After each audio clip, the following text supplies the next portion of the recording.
कि देश में परम पूज्य बाबा साहब डॉक्टर भीमराव अम्बेडकर की मूवमेंट को आगे बढ़ाने वाली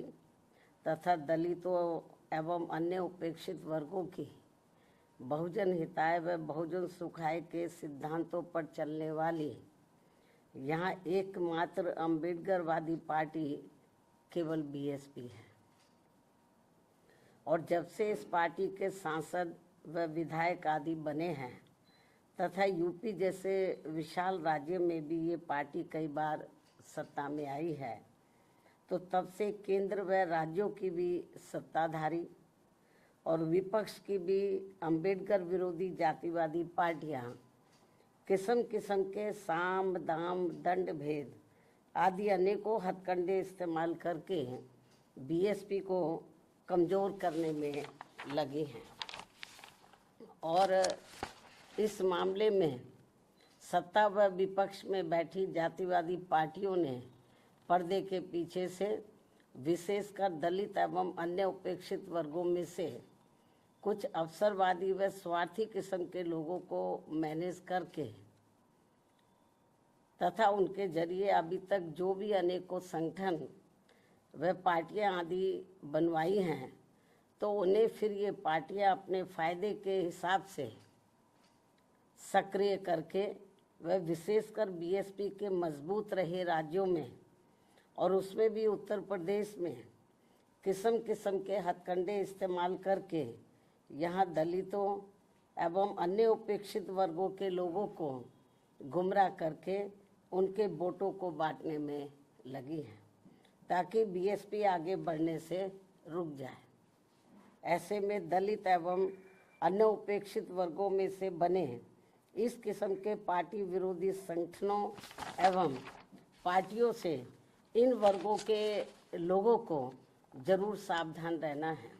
अर्थात इन्हें ऐसे सभी स्वार्थी एवं अवसरवादी पार्टियों व संगठनों से सदैव दूरी बनाकर रखना है, क्योंकि इस किस्म के संगठनों व पार्टियों से बाबा साहब डॉक्टर भीमराव अम्बेडकर एवं बीएसपी के जन्मदाता व संस्थापक मान्यवर श्री कांशीराम जी की बहुजन हिताय व बहुजन सुखाय की मूवमेंट से कुछ भी लेना देना नहीं है, जबकि वास्तव में इनकी मूवमेंट को आगे बढ़ाने के लिए बीएसपी पूरे जी जान से लगी हुई है, जिसे आगे बढ़ते एवं मजबूत होते हुए देखकर अब पूरे देश में व खासकर यूपी में यहाँ सत्ता एवं विपक्ष की सभी जातिवादी पार्टियां बहुत ज़्यादा दुखी व चिंतित भी हैं। और अब पिछले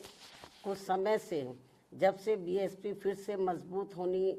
शुरू हुई है, तो तब से अब यह सभी विरोधी पार्टियां विशेषकर दलित वर्ग से जुड़े अवसरवादी व स्वार्थी किस्म के संगठनों व पार्टियों आदि को विभिन्न स्तर पर इस्तेमाल करके तथा उनके जरिए आए दिन किस्म किस्म के कार्यक्रम आदि करवा के यहाँ दलितों एवं अन्य उपेक्षित वर्गों के लोगों को गुमराह करने में लगी है तथा उनकी ताकत को भी बांटने व कमज़ोर करने में लगी हुई है, जिनके बहकावे में इन वर्गों के लोगों को बिल्कुल भी नहीं आना है। और इसके लिए अब ये अवसरवादी व स्वार्थी किस्म के बने संगठन एवं पार्टियां यहाँ जातिवादी पार्टियों के हाथों में खेलकर तथा एक सोची समझी रणनीति के तहत बीएसपी के भोले भाले लोगों को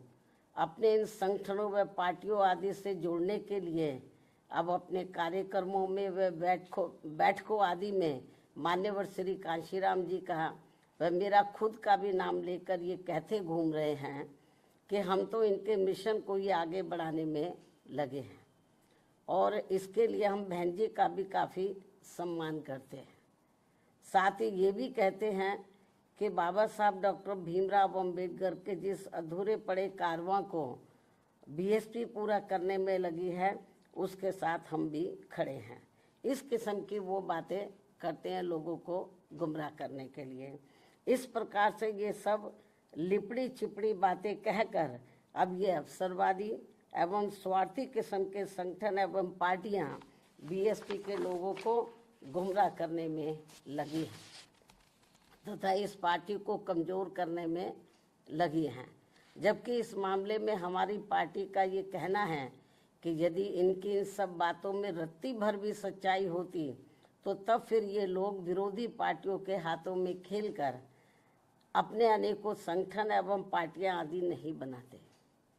और फिर ये लोग सीधे बीएसपी से ही जुड़कर अपनी बहुजन हिताय व बहुजन सुखाय की पार्टी को ही मजबूत करते। लेकिन ऐसा ना करके ये लोग एक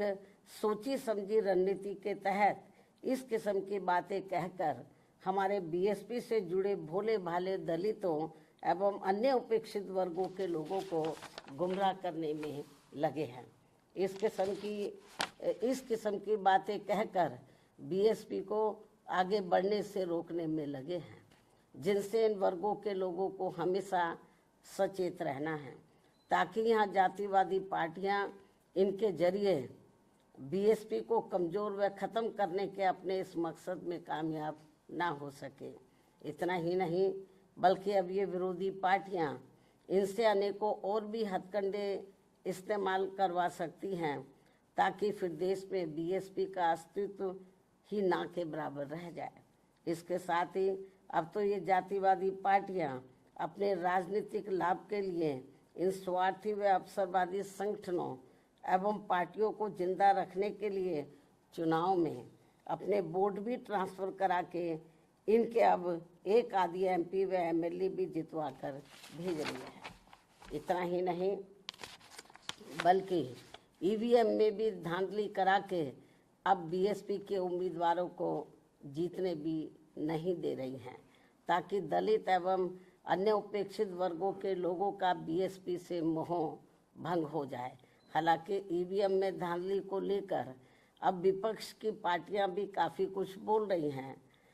ऐसे में अब हमारी पार्टी सहित अधिकांश विपक्ष की पार्टियां भी यही चाहती हैं कि देश में सभी छोटे बड़े चुनाव पूर्व की तरह ही बैलेट पेपर के जरिए होने चाहिए, जो वर्तमान सरकार के रहते तो संभव नहीं हो सकता। लेकिन उम्मीद है कि सत्ता परिवर्तन होने के बाद ये सब संभव हो जाए। इसलिए ऐसी संभावना के चलते अभी अपनी पार्टी के लोगों को भी कतई निराश नहीं होना है,